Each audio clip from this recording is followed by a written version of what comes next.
Haleluya. Shalom saudaraku sekalian, kita berjumpa kembali dan kali ini kita mau bicara tentang satu topik yang cukup penting dalam setiap kehidupan kita, bahwa setiap keluarga, baik suami istri, harusnya selalu terbuka di dalam menjalani hidup. Karena kalau kita hidupnya terbuka, maka tidak ada yang disembunyikan, maka jauh dari asumsi. Karena seringkali saudaraku sekalian, kita hanya mereka-reka sebuah keadaan.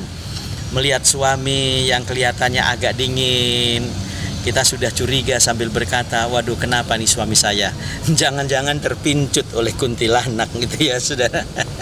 Atau wanita yang lain begitu. Nggak taunya saudara, kalau setelah jujur terbuka, dia bukannya ada hubungan dengan yang lain, tetapi dia sedang merasa ada sesuatu keadaan yang kurang sehat dalam dirinya. Mungkin dia sedang sakit gigi. Sebaliknya demikian dengan istri. Suami jangan lantas melihat istrinya, loh kok nggak seperti biasanya, tidak selincah biasanya, kok cenderungannya diam, kenapa ya, ada apa? Apa salahnya saudara kalau kita tanya, kenapa sayang?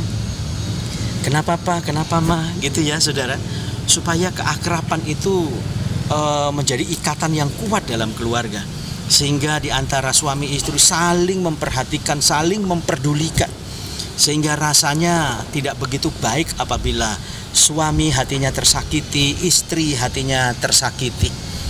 Saya teringat oleh firman Tuhan di dalam kitab Kejadian, tatkala Tuhan menciptakan laki-laki dan perempuan, keduanya telanjang. Kata telanjang di sini sebenarnya terbuka, saudara. Tidak ada yang disembunyikan. Tidak ada lagi yang rahasia-rahasiaan. Semuanya terbuka. Kalau engkau menjadi satu keluarga dan sudah punya anak, membangun keluarga, alangkah baiknya keluarga itu saling terbuka. Masalah finansial harus saling terbuka. Kemudian masalah-masalah soal anak, soal mertua bisa saja terbuka dan harusnya terbuka, saudara.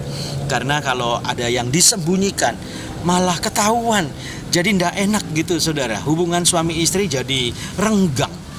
Nah, di sini kita perlu belajar. Ternyata saudara, pada saat kita jujur berkata sayang kepada istri, sayang kepada suami, itu kata kalimat itu sungguh menyenangkan saudara.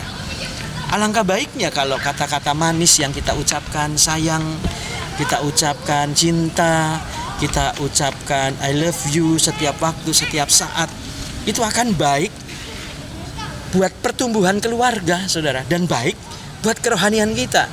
Karena pada saat kita memuja suami istri, ada ketenangan di sana. Dan pada saat kita merasakan ada ketenangan di sana, pastilah hidup kita akan selalu banyak senyumnya. Yang kedua selalu ceria. Dan yang ketiga saudaraku sekalian, pastinya kita akan selalu menikmati bahagia. Dan jangan pernah putus bahagia dalam setiap kehidupan kita. Karena pada saat suami terbuka, istri terbuka, komunikasi terbuka, hati kecilnya pun terbuka saudara. Dan suaranya pun dalam perkataan kalimat yang diucapkan itu terbuka. Itu akan membuat sebuah pemulihan di dalam keluarga. Maka kalau kita saling terbuka, maka keterbukaan itu adalah awal dari pemulihan. Sukses buat saudara dan Tuhan Yesus memberkati.